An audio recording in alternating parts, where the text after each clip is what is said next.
"Don't buy the amber," she said, so low it barely cleared the noise of the fair. "And keep your hand on your purse when the man in the green hood laughs. He only laughs when the cut's already made." I had come to my own frost fair in a beggar's cloak to hear exactly this. The truth a king is never told, and the last mouth I expected it from was hers.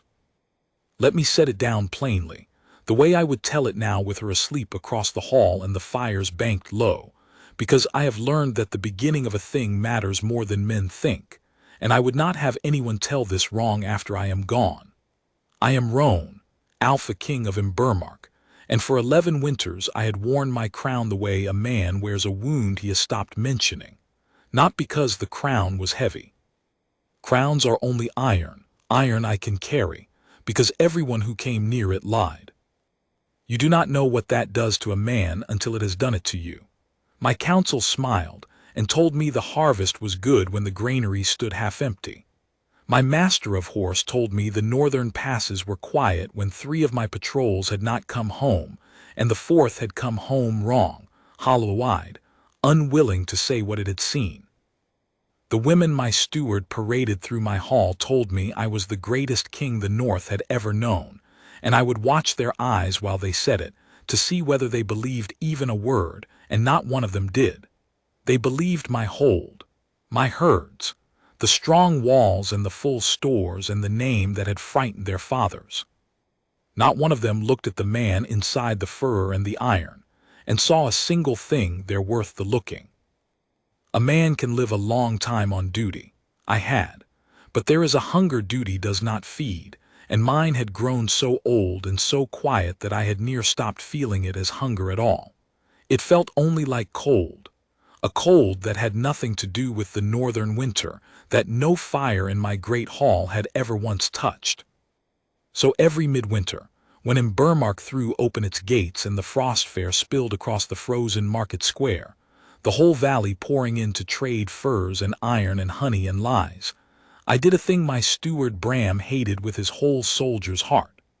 I went down into my armory, past the racks of war gear, to a peg in the back where hung the oldest cloak I owned. A gray ruin of a thing. It had belonged to a shepherd before it belonged to a dead man before it belonged to me, and it smelled faintly always of wood smoke and old wool and someone else's life. I put it on. I let the stoop come into my shoulders that a king is trained out of, and I walked out through my own gates into the crowd as no one at all. It is the only hour of my year I have ever been able to breathe. No one bows to a beggar. No one flatters a beggar. No one weighs their words in front of a beggar to see what they might buy with them, because a beggar can buy nothing, and so, at last, around a beggar, people simply are. A beggar hears the fair as it truly is. The fishwife cursing her husband's drinking. The child wailing for candied nuts and the mother saying no, not this year, in a voice with a whole hard winter folded into it. The old woman telling her granddaughter that the amber on the 3rd stall is glass, only glass, and to stop wanting it before it broke her heart. The truth, running loose in the cold like a dog off its chain, and me walking among it, drinking it, the only hour of the year I was not lied to. That was the fair Bram had begged me not to walk this year. "There's a crew working it," he'd said that morning before dawn, pulling my valley maps across the table toward himself with a soldier's flat certainty, as though a map could argue back and he meant to win. "The gilded wheel. Fair grifters, the whole rotten wheel of them, and it turns clean, I'll give them that." A face to charm the mark and hold his eyes. A whisper to walk the crowd and sniff out which purse is heavy, a purse to lift it, and a turn to make the coin vanish down the line before the marks even felt the weight leave his belt. By the time he knows he's poor, the gold's 3 hands away and every one of them is a stranger who never saw him. He tapped the map hard. "They've bled 3 holds south of us clean this season. Marketh, 2 others, in and out before the guard had a name. And Imbermark is the fattest fair in the north, my lord. They won't have come all this way for the trinket money. They'll be here for something worth the ride." He'd looked up at me then, and there was real worry under the soldier. "So, naturally, this is the year you want to go and wander it in rags." Naturally, I'd said. Because, and I did not tell Bram this, because he would not have understood it and it would only have frightened him. A crew of clever thieves at my fair was the most interesting thing that had happened to Burmark in 3 gray years. And because a man who has stopped being lied to for 1 single hour of his year does not give that hour up for the sake of his purse, not even when the wisest man in his hold pleads with him to. At least take a blade, Bram had said, giving up on the larger argument the way he always did and salvaging the small one. Under the rag, humor an old man. I had taken the blade, that much I gave him. A short thing, slid along my forearm under the gray wool, where a beggar's empty sleeve would never suggest it. I only meant to watch them work. I want that understood. I went down into my own fair meaning to be a spectator to a piece of clockwork, to admire the wheel turn and then, at my leisure, decide what to do about it. I did not mean to be worked. I did not know yet that the best crews do not rob you with the purse's quick fingers. They rob you with the face. And the face they had sent to my fair was going to take from me, a thing I had guarded for 11 winters and had thought no living soul could reach. She found me at the amber stall. I have thought about that many times since, that of all the corners of that vast fair, it was the amber stall where she came to me, because the amber stall was itself a small honest lesson in the whole trade.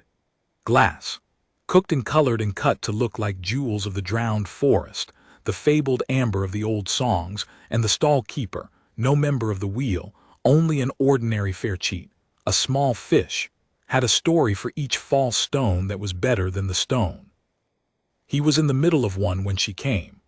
A stone the color of banked firelight, he was telling me, dug from a bog where a queen had drowned in the old days, and if I held it to the light I could see her last breath still trapped inside. I was letting him spin it, the way you let a good liar talk for the pleasure of the craft, when the girl drifted up beside me. She drifted the way only fair folk drift. There is no wait to their arrival. An ordinary person comes to a stall, you feel them come, the shift of the crowd, the intent. Fair folk are simply, suddenly there, as if they had been there all along and you had only just noticed, and that alone marked her before she'd said a word. She was pretty in the way that is dangerous at a fair. Not a face that stops a man cold and puts him on his guard, but a soft, ordinary loveliness, a warmth to the eyes, a mouth made for a small, kind smile, the sort of face that whispers I am no one, I am harmless, you are quite safe beside me. The wheel had sent their face, and their face was at my elbow admiring the same tray of glass, and I thought with a grim private pleasure, about to be very expertly robbed. So I helped them, I confess it. I baited my own trap out of pure curiosity. I let my hand drift careless to the pouch at my belt, and I let a coin's edge show at the mouth of it and not a beggar's copper, which is what should have been there, but the yellow wink of gold. Enough gold to make a whisper's whole day. I wanted to watch the machine turn on me. I wanted to see the mark be given, the small flick of the whisper's eyes, the signal passed, the face leaning in to hold my gaze warm while the purse came up on my blind side. I had watched them do exactly this to a fat wool merchant not an hour before, so smooth and so kind that the man had walked away smiling, robbed, and thanking the pretty girl who'd admired his cloak. It had been, I will say it plainly, beautiful work. I saw her see the gold, the smallest thing a flick there and gone, exactly the flick I'd been waiting for, and I settled myself to be plundered. And then she leaned in, close. Her soft face turned to the tray as though she were only murmuring over the pretty glass, and she said, so low it barely cleared the din of the fair, "Don't buy the amber, and keep your hand on your purse when the man in the green hood laughs. He only laughs when the cut's already made. I have crossed swords with 3 war bands and a mad king who wore his own brother's teeth on a string. I have stood in a breach with the enemy coming, and my own men breaking behind me. Nothing in my life has ever stopped me the way 4 quiet words at a glass stall stopped me that morning. Because it made no sense. It made no sense at all. A grifter warns her mark of nothing, the whole of her art, her only purpose in the world at that moment was to make my hand leave that purse, to hold my eyes warm and my mind soft while her people emptied me. She had seen the gold, I had watched her see it. The mark was as good as given, and instead of springing the trap she had, in the space of one breath, reached across and disarmed it. She had handed me the single piece of knowledge that would ruin her own crew's take, the man in the green hood. Keep your hand on your purse for nothing. For a filthy stranger in a dead man's cloak. For a beggar who could never, in her understanding of the world, do a thing for her in return. I turned and looked at her properly for the first time. And here is the thing I cannot make anyone believe who has not felt it, though the old wives of my hold nod when I try to say it, because they have felt it, or their mothers did, and they know. There was no thunder. My wolf did not rise or howl or surge or do any of the loud roaring things the young warriors boast of when they speak of finding a mate, as though the bond were a battle to be won. It was quieter than that and far stranger, and I have never once been able to describe it to a man's satisfaction, only to a woman's. It was the sound of a key turning in a lock I had not known was locked. Somewhere behind my ribs, in the cold place that 11 winters of flattery had frozen shut, something that had been clenched so long I had forgotten it was a fist simply opened, unclenched, let go. The truth.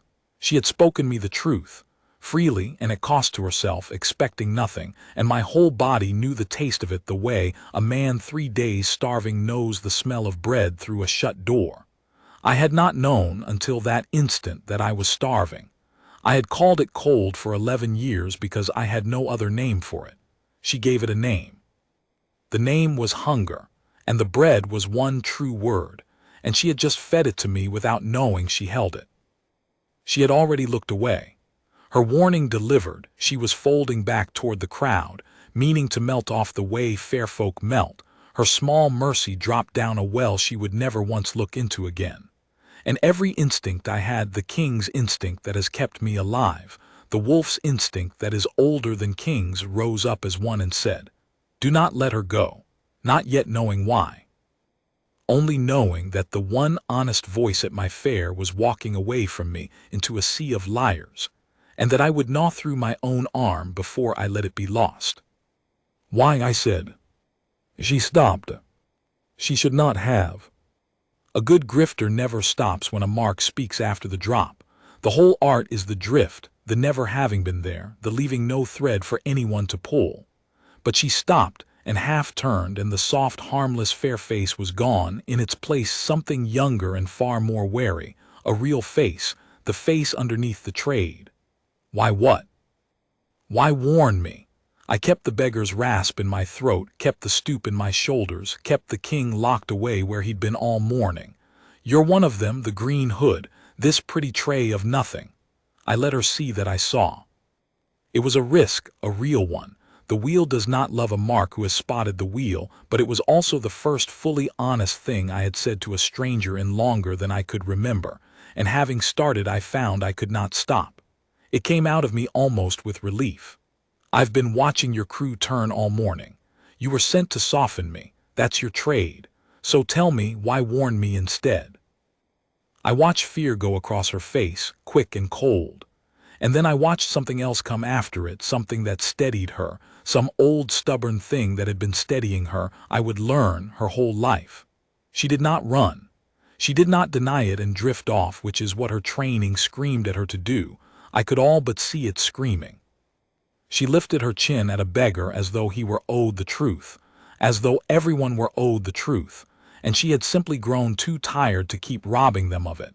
And she said, very simply, "Because you've got a hungry look and a beggar's cloak and gold in your purse that isn't yours to lose." Her mouth twisted, not a smile. "And I'm tired. I'm tired of the ones we take being the ones who can least spare it." Then she was gone, folded into the fair the way water folds over a dropped stone, no ripple left to say she'd been. And I stood at the amber stall with the false firelight glowing in the tray, and the stall-keeper still murmuring his drowned queen nonsense at my elbow, and my heart going like a smith's hammer in my chest. And I thought, with a certainty I had not felt about anything in years, I am going to find her again. If I have to buy every stall in this valley and empty every wagon on this fair, I am going to find her again. I did not go home that night. I sent Bram a word by a fair runner, a boy I paid a copper, who did not know the ragged man who'd stopped him was his king, walking the fair. Tell the council I've taken a fever, all's well. Which was not, when I turned it over, entirely a lie. Something had certainly come over me that felt like fever, the same hot, restless ache under the skin. And I took a cot for a copper in the pilgrims' hall at the fair's edge, among the other travelers and traders and the honestly poor. And I lay awake in my gray ruin of a cloak, listening to strangers snore and cough and murmur in their sleep. And I turned her 4 words over and over like a coin I could not spend and could not put down. I'm tired of the ones we take being the ones who can least spare it. That is not a thief's sentence. I lay in the dark and took it apart the way I would take apart a battle after it was fought, and every piece of it told me the same thing. That is not the sentence of someone who steals. It is the sentence of someone who has been made to steal, and who has never once, in all the years of it, made peace with the making. In one line she had told me the whole of her, that she was of the wheel and yet not of it, that somewhere inside the trained face there lived a conscience the trade had spent years trying to file down and had never managed, that she was, in the deepest way a person can be, living a life that was not hers, wearing a self that was not hers and knew it and grieved it and could not get out. And she had spent that grief, that one true bitter piece of herself, on a beggar she believed she would never lay eyes on again. She had had nothing left to give but the truth, and she had given it to no one for nothing. I am a king.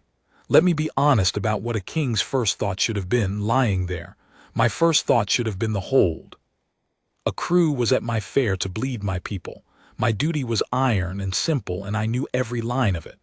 Bram had the men. A single word from me at first light, and the green-hooded man and his tray of glass would be in my cells by noon, and the girl with them. The face who'd warned a beggar was still a face. The law of the North does not carve exceptions for a soft heart, and it should not, or the law is only a mood. My duty was to take them all, and let my hold see justice done in the square, and think no more of a pretty liar who'd had one honest morning. The girl with them, that was the stone in my boot, and I could not all that long night make it sit flat. I turned it and turned it. Every time I reached for the clean, cold shape of my duty, her face came up under it, not the fair face, the real one, the wary young one that had looked at me and decided, against all its training, to tell a beggar the truth. And I found I could not fit that face into a cell. It would not go. My whole self refused it the way a hand refuses fire. Toward dawn I gave up trying to make my duty and my heart agree, and I made a decision that Bram, had he known it, would have called the first truly reckless thing I had done in 11 careful years. I would not send for the guard. Not yet. I would go back down into the fair in the gray cloak as the beggar, and I would find the one honest thief in the North, and I would learn what manner of trap she was caught in before I decided anything at all. It took me until midday to find her. She was working a different quarter of the square, the honey and cloth end, where the coin is small and the marks are poor, farm wives and cotters and old men counting copper twice before they spend it. That told me something, lying under it as I was learning to lie under everything and watch. They had moved their soft face to the poorest corner of the fair. Whether to keep her where she could do the least harm to the take, or because her softness worked best on the poor and won the most trust, or, I wondered, watching because Pharaoh knew what she was and put her where her conscience would ache least. Perhaps all three. Crews like the wheel do nothing by accident. I watched her a long while before she saw me, and I will tell you what I saw, because it is the whole of why I did what I did after. She was good, truly good, her drift flawless, her open face perfect, her small talk warm and easy, the poor women loving her within a breath of meeting her. But I had learned at the amber stall to see the seam in her, and once you have seen a seam you cannot unsee it. Every time the purse worked near her, the lean, quick-fingered man, ghosting a coin out of a distracted cotter's belt while Nell held the man's eyes and admired his dead wife's brooch, something in her went still and sick. A flinch, deep down, covered over so fast that no one who was not looking for it would ever have caught it. She hated it. She stood in the middle of her own crew's work and hated every coin of it, and she did the work anyway, and she covered the hating, and the covering was itself a kind of quiet agony that I could see now as clearly as I could see the snow. And once while I watched, this is the thing that decided me, she did a small secret good. A whisper had marked an old man's purse, heavy with a whole season's honey money. I saw the signal given, saw the purse begin his drift. And Nell, holding the old man in warm talk, let her hand rest a moment on his arm and said, laughing loud enough to carry to her own people, "Oh, tuck that away, grandfather, there's light fingers everywhere at a fair, mind your purse," and patted his arm and turned him a quarter turn so his heavy side was to the wall. And the purse's drift died. The mark was spoiled, and she did it so sweetly, wrapped it so completely in a granddaughter's fondness, that not even the whisper watching could have sworn she'd meant it. She had just robbed her own crew of a take in front of them, to save a stranger's honey money, and made it look like nothing. Sister Mercy, I would later hear them call her and mean it as a curse. Standing there in my gray cloak watching her do it, I could have wept. I had spent 11 winters ringed by people who lied to my face for their own gain, and here was a girl who lied to her own dangerous people's faces for a stranger's gain, at real risk to herself, and called it nothing, and expected no one ever to see. I saw, and I planted myself where she would have to pass, and I let the gray cloak show, and I watched her recognize the beggar she had warned. Her face did a great many things very fast. Then she came over, furious under her breath, and hissed, "Are you mad? You came back to the same fair, with the same gold. After I told you." "I've no gold today," I said, which was true. I'd left the pouch hidden in the pilgrim's hall. "I came back for you." "Don't," flat fast, a girl who had heard men say I came back for you and knew every rotten thing it could carry. Her eyes went hard. "Whatever you think this is, Drifter." "I think," I said gently, keeping the rasp, keeping the stoop, meaning it more than I had ever meant anything, "that you are the only person at this fair who has told me the truth in a year, and I don't intend to walk away from that without at least knowing your name." She stared at me, and bless her every day of my life for it, she did not soften and simper the way a trained face softens and simpers when a mark says a warm thing. She narrowed her eyes at me as though I were a sum that would not come right no matter how she added it. "Nell," she said at last, grudging, as though handing over a hostage under duress. "It's Nell, and you're a fool, and by every god you should be 3 valleys gone from here by now, not standing in the honey quarter making eyes at the one person who told you to run." "Roan," I said. "My own name. I have wondered ever since why I gave her my true name when I gave her nothing else true, not who I was, not what I was, not the crown a mile behind me. I think it was this, that lying to her, even then, even in the middle of the great lie I was living, felt like a thing I would be ashamed of when I remembered it later. I could wear a false cloak in front of her. I could not somehow wear a false name. "Roan," I said again, "and I've nowhere in the world better to be than 3 feet from the one honest woman in Imbermark. I will not stretch out every hour of the days that followed, though I could give you each of them by heart, and often do, alone, when the hall is quiet. Let me give you the shape of them, and the few that made me." She believed I was a wandering nothing. A discharged guardsman, I let her think, turned off after some lord's war, drifting the winter fairs looking for work and warmth, and a wall to put my back to. It was a good lie because it was near enough the truth to need no tending.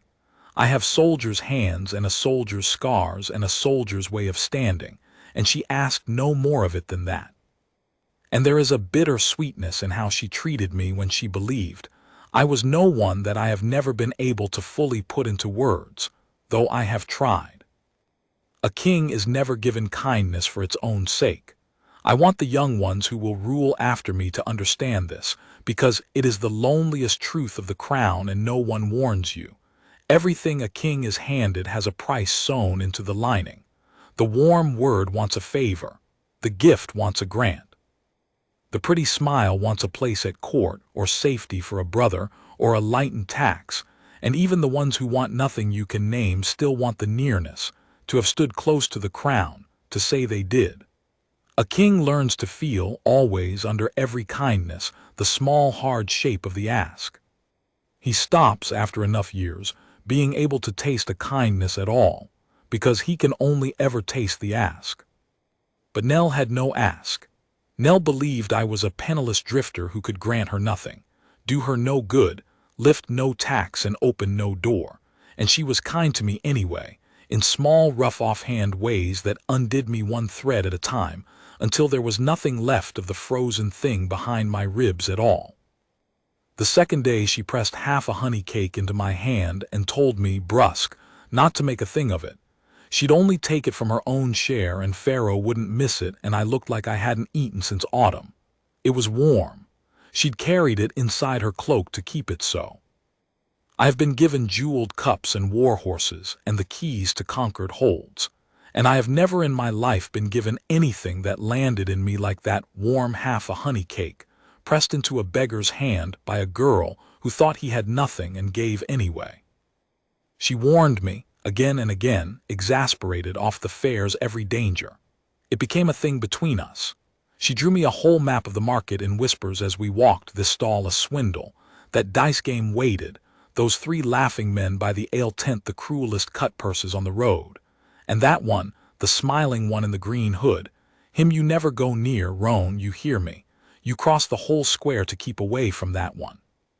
She was, I slowly understood, quietly shepherding one harmless fool safely through a fair full of wolves, and she was doing it for no profit and at real risk, because a face seen too often with the same ragged man draws exactly the kind of eyes a face must never draw. And I learned the shape of her life the way you learn anything true, never head-on, always sideways, in the gaps between other things. She had been perhaps 6 when the wheel took her in. Took her in, she said, and then, sharp, when she caught the darkening in my face, not stole, don't make it uglier than it was, I can't abide when people do that. Left. There's a difference. A dead mother. A fever winter, the kind that empties a village and leaves the children of the dead standing in the road with no one. And old Pharaoh, the wheel's master, the man in the green hood, had found her half-starved at a winter fair much like this one, a small girl too weak to beg well, and he had given her bread and a bed in a warm wagon and a trade. He didn't have to, she said, and she said it fierce, defending him even now, and that told me more about Nell than it did about Pharaoh. You want to think him a monster. Plenty of masters would have walked past a starving child. Plenty did walk past me that day in their good cloaks on their way to buy their amber. He didn't. He stopped. He raised you to steal, I said. He raised me to eat, she said, and there was a whole hard childhood in it. Then quieter, the truth beneath the loyalty, because she could not, being Nell, leave a half-truth standing even in her own defense. Yes, he raised me to steal, and I have hated it every single day of my life, and I have never once been brave enough to leave, and do you know why? She looked at her own hands, turning them over, the clever hands the trade had made.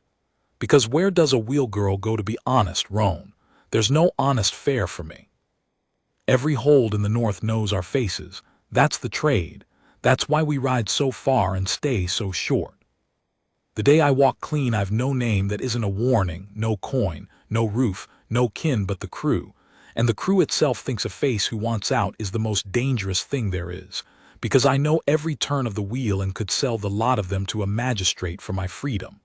She laughed, without a scrap of laughter in it. So I stay, and I warn drifters off the amber, and I turn old men a quarter turn so they're heavy sides to the wall. And I tell myself at night that it counts for something, that being a little bit honest in a wholly crooked life is better than nothing. Her voice dropped. Some nights I even believe it. It counts, I said, and it must have carried more than a beggar's weight, because she looked up at me sharply, something puzzled crossing her face, as though she'd caught a note in a ragged man's voice that ragged men don't have. They mocked her for the softness, her own people. I made it my business to know, and one dusk I lingered near the wheels wagons at the fair's dark edge, a real risk. But I had learned to loiter like a beggar, invisible in my rags, and I heard it. The purse, the lean, quick-fingered one, laughing, soft Nell, Sister Mercy. I swear Pharaoh should have drowned that conscience of yours in the river the day he found you. It's going to get every one of us hanged. And the whisper, a woman with a voice like a rasp drawn across a nail. She'd hand the marks their own coin back with a curtsy if we let her out of our sight. Watch her on the great day. Watch she doesn't go soft when it counts. And Pharaoh himself, this was the one that turned my blood to ice, Pharaoh not laughing, which was worse than any laugh, Pharaoh saying, tired and final like a man deciding the fate of a lame horse. She'll be of use this once, or she'll be of no use to me ever again. See, she understands it, tell her plain. She'll be of use this once. That is when I understood there was a clock running under the whole fair, and that Nell somehow was fixed at the center of it, and that whatever the wheel had truly ridden all this way to do, it turned on her. I got the rest of it out of her the night before the fair's great day. The great day, the midwinter giving, when the whole valley gathers in the great market at noon, and the king's treasury wagon rolls out under guard to pay the year's hold wages before all the people. Coin into every honest hand, the oldest and best-loved right of my house. I had brought her a cup of hot spiced wine, bought with a beggar's true last honest copper, and we sat together on a cold stone step at the fair's quiet edge with the noise of it behind us and the dark valley in front, and I asked her, plainly, what was wrong. Because a man who has led soldiers learns to hear a clock ticking under a person's words, and hers had been ticking for 2 days. She did not want to tell me. She fought it, I watched her fight it, watched the loyalty and the fear and the long habit of the closed mouth all rise up together. But I think she had been so long the only honest heart in a nest of practiced liars that when honesty finally came and sat down beside her on a cold step in a gray cloak and simply asked, the whole of it broke and came pouring out of her like water from a cracked jug that has held too long. The wheel had not come for the trinket money, not for the fat wool merchants or the honey purses. They had come for the treasury. Tomorrow at noon, when the treasury wagon rolled out to the great market and the whole of the hold's attention, the guards, the people, the king himself was fixed on the giving, the wheel would run their masterwork, the take that Pharaoh had crossed half the north to make. A staged brawl at the square's far end to pull the guard. A fainting noblewoman, all silk and distress, to open and hold a clear path through the press. And their newest, cleanest, most trusted piece, the one no guard in Imbermark would ever think to suspect, because Pharaoh had spent a whole year making her trustworthy in the eyes of holds precisely for this one morning, walking straight up to the treasury wagon in a borrowed servant's dress, with a forged seal in her hand, to draw the strongbox out from under the noses of the king's own men. Nell was the key to the whole turn. Pharaoh had built a year of her honest-seeming reputation the way a miser builds a hoard, coin by coin, so that on one great morning he could spend it all at once and empty a king's treasury on the strength of the North's trust in a soft-faced girl who had never yet been caught doing wrong. And if I don't do it, she said, staring out into the dark valley, her hands wrapped white around the warm cup, there's no place for me after. None. Pharaoh said it to my face, plain as I'm saying it to you. This is the take that ends the wheel, enough gold to buy every one of us out of the trade for good, to scatter and go to ground and live soft and warm the rest of our days. He's promised us that. I do this, and I've a full share and a life I've never had. And I don't, and I'm nothing to them, worse than nothing, a face who went soft at the one moment it mattered, and they'll leave me at the roadside the way I was found, only there's no Pharaoh to stop and pick me up this time. Her jaw was tight enough to ache. So there it is. There's your one honest woman in Imbermark. Tomorrow at noon, I stop warning fools off the amber, and I become the worst thief in the north, or I become nothing at all. And I've spent this whole week letting a kind drifter buy me wine with his last copper, and I can't even." She stopped. She turned her face away into the dark so I would not see it. I sat there on that cold step with my heart breaking and rebuilding itself at the same time in the same beat, and I hope you see what she had done again. She had told me, handed me, a near stranger she had every earthly reason to keep in the dark, the entire plot against the crown. Its shape, its hour, the brawl and the swoon and the forged seal, her own black part at the heart of it. She had, one more time, chosen the truth at the total ruin of herself, because the weight of the coming lie had finally grown heavier than her fear of the dark road. And she did not know, this is the thing. This is the whole terrible sweetness of it. She did not know she was confessing to the king. She believed she was confessing to a penniless drifter who could do nothing at all with her confession, but think worse of her than he had an hour before. She braced for it. I felt her brace. For me to recoil, to name her thief, to stand up and leave her on the cold step, to look at her at last the way she had looked at herself every night of her life.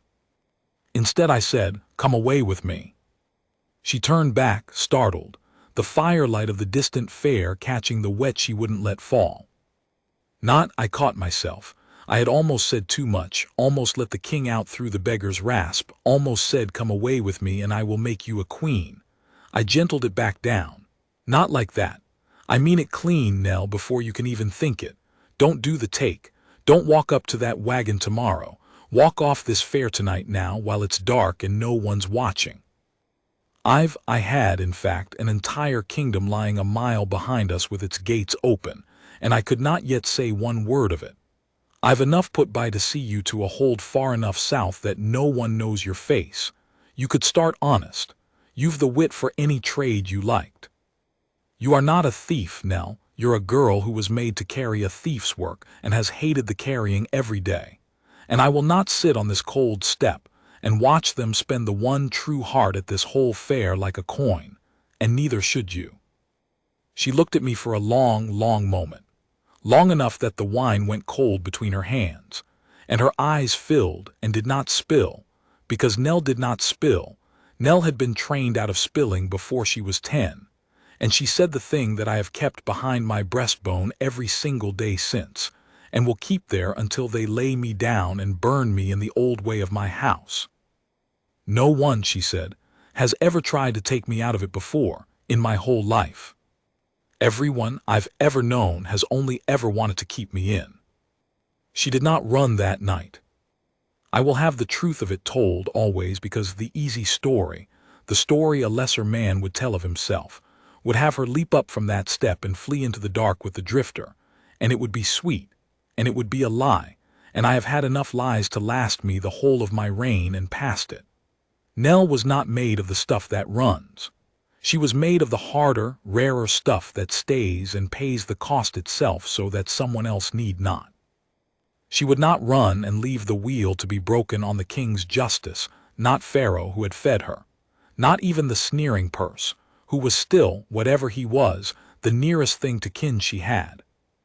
And more than that, and worse than that, she would not run and let them simply do the take without her, because the take would go forward all the same, key or no key. They would find another way, and the hold would still lose its winter wages, and honest folk she would never meet would still go cold and hungry through the spring, so that a crew of thieves could live soft. She would not buy her own escape with a whole valley's suffering. It was not in her. I have never in my life met anyone of whom it was less in them.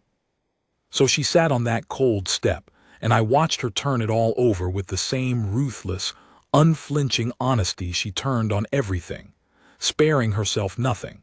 And at last she said, quietly, as though she had reached the bottom of a deep sum and did not like the answer but would not lie about it, "If I run, they find another way, and honest folk still lose everything. And I've saved no one but myself. I can't. If I do the take clean, I damn myself and I damn them. The hold loses its wages and the king's guard hunts us to the ends of the north, and we all hang in the end anyway." She lifted her chin, and something settled in her, some terrible brave decision. So there's only one road where the hold keeps its wages and no honest soul pays for the wheel's greed. I stay. And I spoil it. From the inside where only I can. I'll play my part right up to the wagon so the brawl and the swoon commit, so the whole crew's shown its hand, and then I'll fumble the seal. I'll drop the box. I'll shake and stammer and do the take so badly that the guards can't help but catch it and the strongbox stays shut and the wages reach the people. Her eyes came up to mine, almost fierce, daring me to talk her out of it. And I take whatever comes to me for it. The guards will have me for a thief. I'll not be able to explain. There'll be no time and no proof, and who'd believe a wheel girl? Pharaoh will know I turned. I'll have no one on either side. But that's the only ending where nobody honest pays but me, and I'd rather be the one who pays. She looked back out at the dark. I think I've wanted, my whole life, to be the one who pays instead of the one who takes. Just once, even if it's the last thing I do. I have led warriors into breaches that swallowed them. I have watched brave men do brave things with a whole army at their backs and a king's reward before them. I had never, until that cold step, heard anyone offer what that girl offered, to walk knowingly, deliberately into her own ruin, with no bond of blood or oath or reward to make her, alone and unwitnessed, so that a hold full of strangers she would never meet could keep their winter wages. No crowd would cheer it. No song would carry it. She meant to do the bravest thing I have ever heard of in the dark, alone, and take the shame of it, and never once be known for it. I could have told her then. I nearly did. The king was right there under the rag, straining to stand up and be seen and say, "Child, you needn't pay anything. I am the treasury you mean to save." But I had a better ending in me if I could only hold my tongue one night more and reach it. An ending where she was not merely spared but seen by the whole valley for exactly what she was, and so I held it, though it cost me more to hold it than anything I have swallowed before or since. "Do it your way," I said. "You've the right of it, and I'll not shame it by arguing, but let me be near the wagon tomorrow, close. If it goes wrong, if the guards go rough before the truth of you can come out, I'll be there. And no hand will touch you," I did not say, "because every one of those guards answers to me and does not yet know it. Will you grant me that? Just let me be near." She almost smiled, the first almost smile of the whole hard night. "You'll be near," she said, "a beggar in a dead man's cloak, standing against the whole of the king's guard for me." "Against the whole of the king's guard," I agreed. "For you. You would be astonished, Nell, at what a beggar in a dead man's cloak can do when he sets his mind to it." The morning of the great giving broke hard and bright and cloudless, a blue so sharp it hurt, the new snow on the market roofs blinding white in the low winter sun. The whole valley poured up into my great market in their festival wools, reds and golds, and the good cloaks kept for one day a year, and the noise of them filled the square wall to wall. And under all of it, if you knew to feel for it, the fair had drawn tight around its own secret like a bowstring pulled to the ear. I stood in my gray ruin of a cloak at the very edge of the treasury wagon's path, one beggar among 100 beggars along the ropes, and I waited, and I made myself breathe slow. I had, in the black hours before dawn, sent Bram one word by a runner I trusted with my life, a young captain of my own household guard, out of his colors and into plain wool, who had near fallen over when the ragged man in the pilgrim's hall spoke to him in his king's voice. And the word I sent Bram was not arrest them. I had turned it over all night, and I could not do it, could not send the clean, cold order, because arresting the wheel meant arresting Nell in the same net, and because somewhere in that long, strange week I had stopped being only a king with a duty and become a man with his whole heart laid out in the open square. And I would not let the blind machine of my justice close its jaws on the one honest girl in the north, whose only crime this morning would be to save my treasury with her own 2 shaking hands. So the word I sent Bram was a strange one, and it must have made my old steward wonder if his king had truly caught the fever he'd written of. "Ring the great market with our men in plain wool, thick along the treasury path. Watch the wagon. Take no one, I say it twice, Bram, take no one until I raise my hand where you can see it, and bring my seal and my circlet wrapped to the square, to a plain runner who will find you at the north rope. Then trust me, old friend, as you have never once had to trust me before. And Bram, gods hold him gently all his days, trusted me. I found out later he had stood at the north rope in a farmer's brown cloak with the king's own iron circlet wrapped in sacking under his arm, sweating through a cold morning, having no idea in the world what his king meant to do. And he did as he was bid, and he took no one, and he waited for a beggar's raised hand. There is no gold in my treasury worth what that trust was worth. It unfolded exactly as she had said it would, and watching it come was like watching a stone she had described to me the night before actually begin to fall. First the brawl, 2 wheelmen at the square's far end falling out over dice, shoved words, then shoved chests, then fists, then the roar of a crowd that loves a fight and the guards along that side drifting toward it the way guards always drift toward a fight, drawn off their posts by the oldest trick there is. I saw it pull perhaps a dozen of them out of position. Clean work, Pharaoh's work. Then the swoon. A woman in fine silk near the wagon path pressing a hand to her brow and folding gracefully into the arms of the crowd, and a knot of concern blooming around her, and a clear lane opening through the press toward the treasury wagon as people drew back to give the poor fainting lady air. The path made, the stage set. And then, walking up that cleared lane toward the wagon in a borrowed gray servant's dress, her soft, honest face composed into a perfect servant's calm, a forged seal held ready in one hand, and, I knew, ruin held ready in her heart. Nell. I moved with her through the crowd along the ropes, keeping level, my hand loose at my side, my eyes never leaving her. And I watched her reach the wagon. I watched her lift the forged seal to the wagon guard and begin the story. The steward sent it. The box is wanted within. Here is his seal, quick now, the king waits.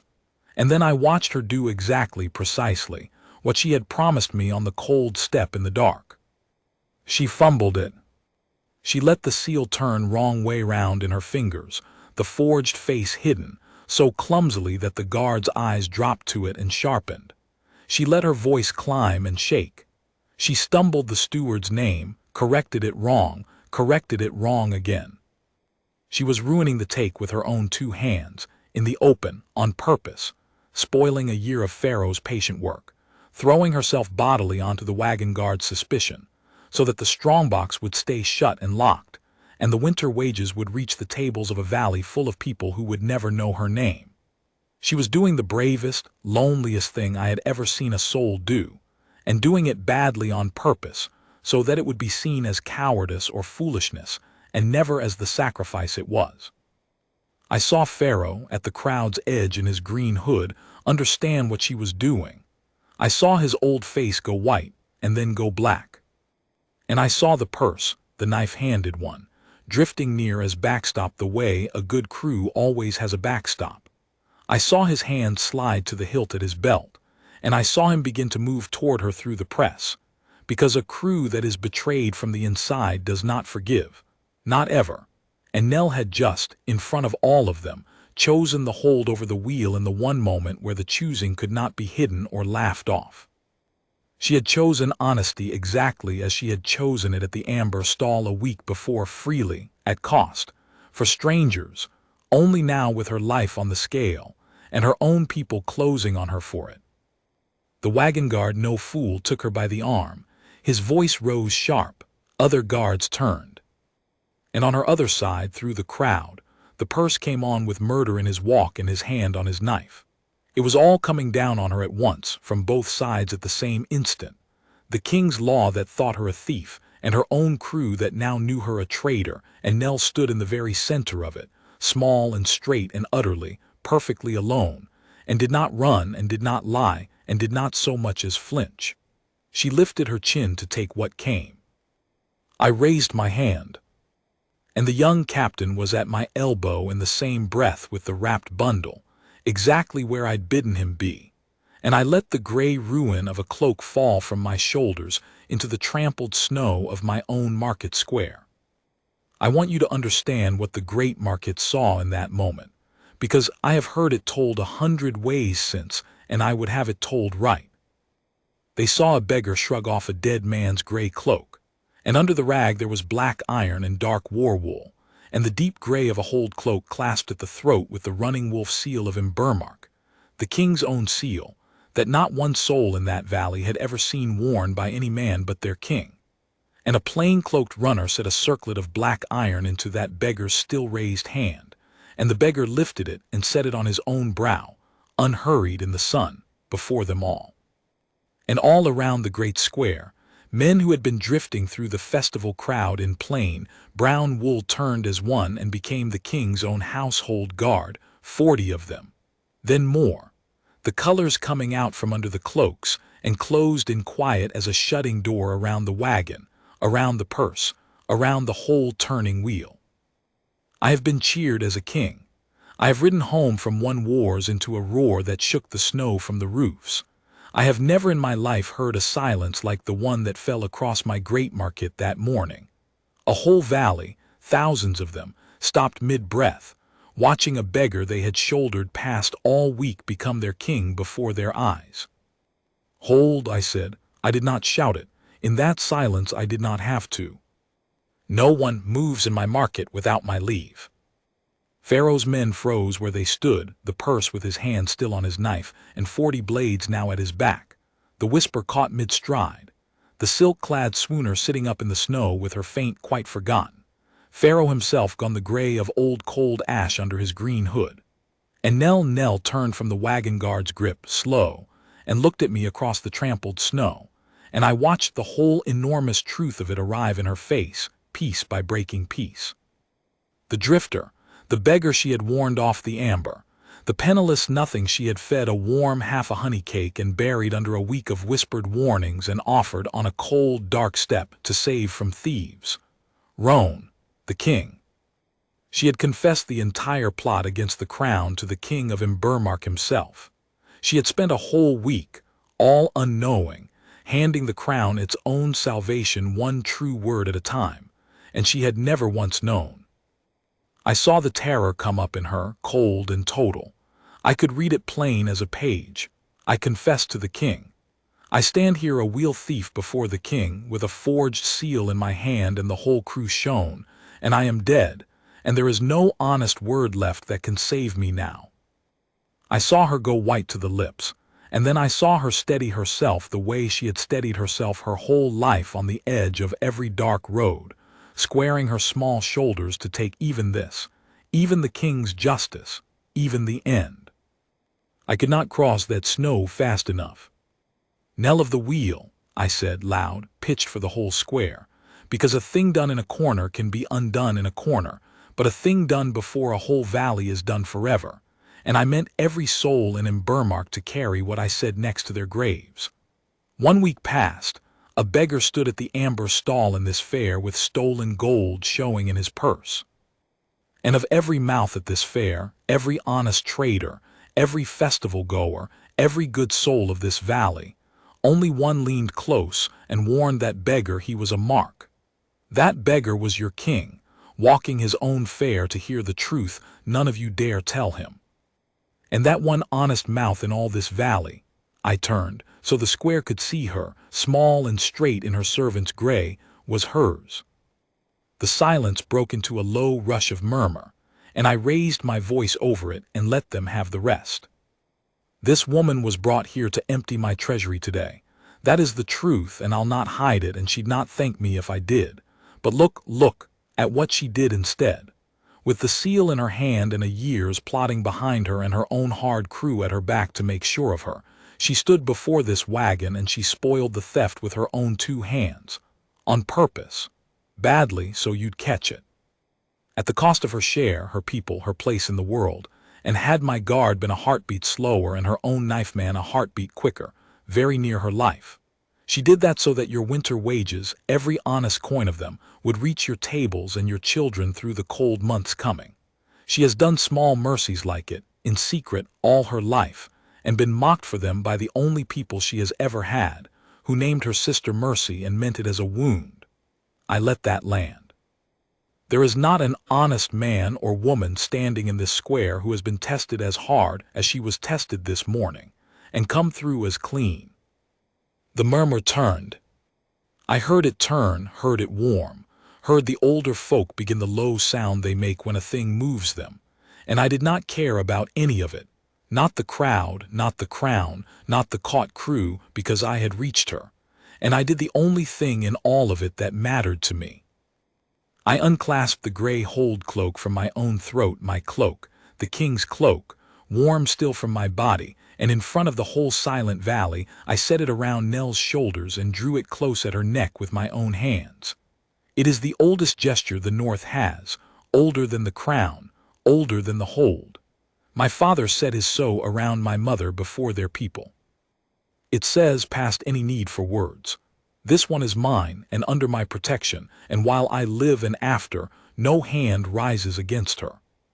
You told me, I said low now only for her, my hand still at the clasp beneath her chin, the crowd and the crew and the whole world fallen away, on a cold step in the dark, that no one in your whole life had ever tried to take you out of it, that everyone you'd ever known had only ever wanted to keep you in. My voice was not steady. I am a king, and it was not steady, and I found I did not care who heard it break. Let me be the one, Nell. Not because I'm a king. I'd give the crown up before I'd have you come to me for the crown. Because for 11 winters every soul who came near me lied to my face for what they could get, until I'd forgotten a true word had a taste at all. And then a girl at a glass stall, who had every reason in the world to lie to me and every reason to gain by it, looked at a filthy beggar and told him the truth instead, and asked nothing, and expected never to see him again. You unlocked something in me that I'd thought froze and shut for good. I would know that truth again every morning I have left if you would let me. You are not the worst thief in the North. You are the one honest heart in it, and I have been looking for you far longer than I ever knew. She stared up at me from inside my cloak, and her eyes filled, and this time, this once, after a lifetime of not, she let them spill, right there before the whole valley, and she said, half a broken laugh and half a sob, you gave me your name, at the amber stall. A false cloak and a false purse and a false everything, and you gave me your true name. It was the only thing about me, I said, that I could not bear to lie to you about. It has been from the first. And that, of everything I said in that loud, bright, terrible morning, is the truest thing I know. There remains the matter of the wheel, and I will tell it, because how a man ends a thing tells you what he is far more surely than how he begins it. And Nell was watching, from inside my cloak, with her heart in her throat, to see what manner of man had just claimed her. I could have hanged them. Every law of the North put the rope in my hand and would have called it justice. A crew that plots against the crown's own treasury has earned it by any reckoning, and my guard had them ringed and disarmed and waiting on a single word: Pharaoh and his green hood, the knife-handed purse, the rasp-voiced whisper, the silk swooner, the whole caught wheel, red-handed before a valley of witnesses. One word, and Imbermark would have seen thieves swing before dusk, and no lord in the North would have blinked at it. But I looked at old Pharaoh, and I thought of a small starving girl standing in a road in a fever winter, in her good cloak that was too thin, with the whole world walking past her toward the amber stalls, and one hard old man who stopped, who did not walk past, who had bread and gave it, and a warm wagon, and yes, a crooked trade after, and had nearly in the end spent the child he'd saved like a coin, but who had stopped, on a day when stopping saved her life, when no one else in all that fair would. And I looked at Nell, who was watching me with her whole soul in her eyes, plainly braced the way she braced for everything hard for me to answer cruelty with cruelty, because cruelty answered by cruelty was the only shape the world had ever shown her, and she loved me already, I think, and was terrified I was about to become, in front of her, a man she could not. Old man, I said to Pharaoh, you raised a girl to steal, and you filed a lifetime at her conscience and could never quite cut it out, and this morning you'd have spent her whole self like a coin to buy your soft retirement. For that alone, I should hang you off my own gate and think it a fair morning's work. I let him feel the full weight of it settle. Then I lifted it off him. But near 20 years gone, in a fair much like this one, you stopped in a road for a starving child that 100 better-dressed folk stepped over, and you gave her bread when giving cost you and gained you nothing you could yet name. And she has never once, in all the years since, let you forget that one kindness. She was defending you to me not 3 nights past, on a cold step, with the tears standing in her eyes. So I straightened and gave him his life and made sure the whole square heard the price of it. The wheel is finished. Every face of you is known now in every hold of the north. From this morning on, my riders will see to it before the thaw. You'll not work the crooked trade again this side of the mountains, not one of you, and if you're taken at it after today, you'll find no mercy in me twice. I've but the one in me for you, and I'm spending it now. But go, all of you. Alive and afoot and clear of my valley before dark. Learn an honest trade or don't. That's between you and the cold, but do it far from Imbermark and know why you're breathing. I looked at Pharaoh one last time and made him take it whole. It was her honesty that bought your lives this morning, old man. The soft heart you tried to drown in the river and mocked as a weakness that would hang you, it is the only reason you are not hanging now. Remember that, wherever you go and however long you last. Remember that the mercy you're walking out on is hers. Pharaoh looked at Nell for a long, long moment, at the girl he had found and fed and made and nearly unmade, standing now in the king's own cloak, at the king's own side, given back to herself. And something crossed that hard old face that in a better man would have been shame, and in that man was as near to it, and as near to pride as he had room in him to come. He bowed, not to me, to her, low and without a word. Then he gathered his broken wheel with a jerk of his gray head, and they went out through the parting crowd afoot into the white noon, and I have never in the years since seen a single face of them again, and I have not looked. The square did not cheer the mercy. A crowd will always cheer a hanging louder than a pardon. There is an old ugliness in us that a wise king learns to feel and choose against. But I saw the older folk of my hold nod slowly, the deep grave nod they give when a young king does a thing they were not sure he had in him. And I would rather have that one nod from the old women of Imbermark than 100 roars for a rope. And I saw Nell watching me give away a certain hanging for the sake of a starved child in a road 20 years dead, a mercy she herself would have knelt and begged me for and never quite dared to ask. And I saw her understand that she had not needed to ask, and I saw her decide something, deep and quiet and final, and it was the best thing I have ever in my life won, and I have won cities. She did not become my Luna that day, and I am glad of it, gladder every year, though it near killed me to wait. She would not have it fast, and she was right, and her being right about it was itself one more proof of what she was. You've known a face for a week, Roan, she told me that first night, in the warmth of my great hall, sitting stiff at the edge of a chair as though the fire might yet be taken back, as though warmth were a thing that happened to other people and she was only borrowing it. You've known the girl who warned you off the amber and fed you honey cake and told you a sad, clever story on a step. You don't know me. No one does. No one's ever bothered. There's never been time or safety or reason. Let me find out who I am when I'm not watching the crowd for the guard, when I'm not counting the exits, when I'm not anyone's face and anyone's key and anyone's sister Mercy. Let me find out who Nell is when Nell is safe. And then, and here the almost smile came, the real one, then you may ask me again, and I might even have an answer worth the asking. So I waited, and I asked her again in the spring.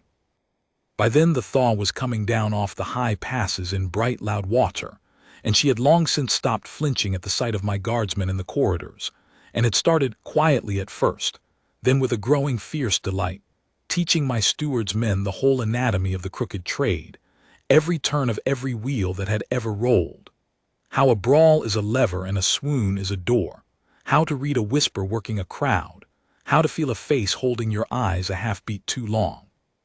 She became, within the year, the finest fair marshal Imbermark had ever had or will, a poacher turned keeper, who can smell a grifter across a packed square by the very weightlessness of their walk, so that no crew has bled an Imbermark fair from that day to this.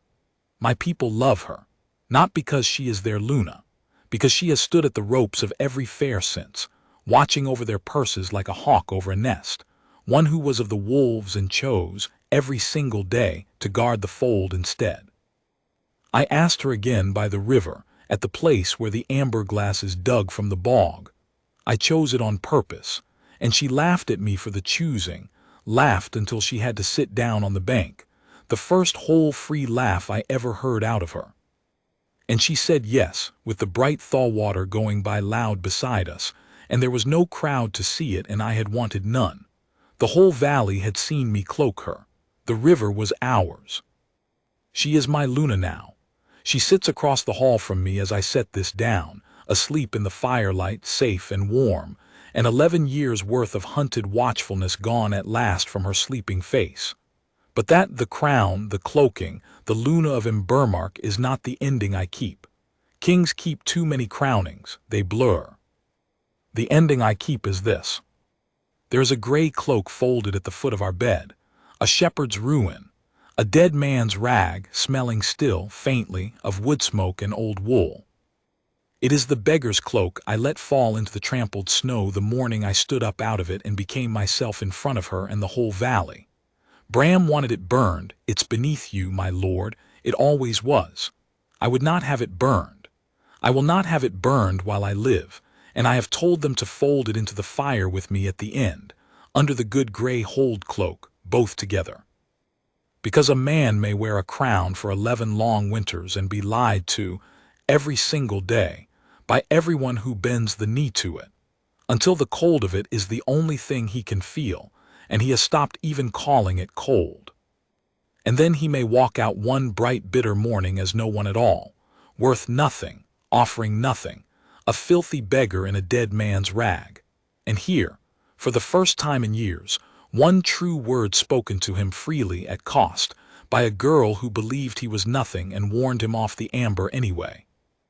I keep the cloak and not the crown at the foot of our bed, because it was wearing rags and worth nothing and able to offer nothing, that I was finally, after 11 winters, worth the truth to the one heart in all the north that never once lied to me. Don't buy the amber, she'd said, so low it barely cleared the noise of the fair. I didn't. I bought nothing at all at that fair, in all those days, with all my hidden gold. And I came away from it with everything.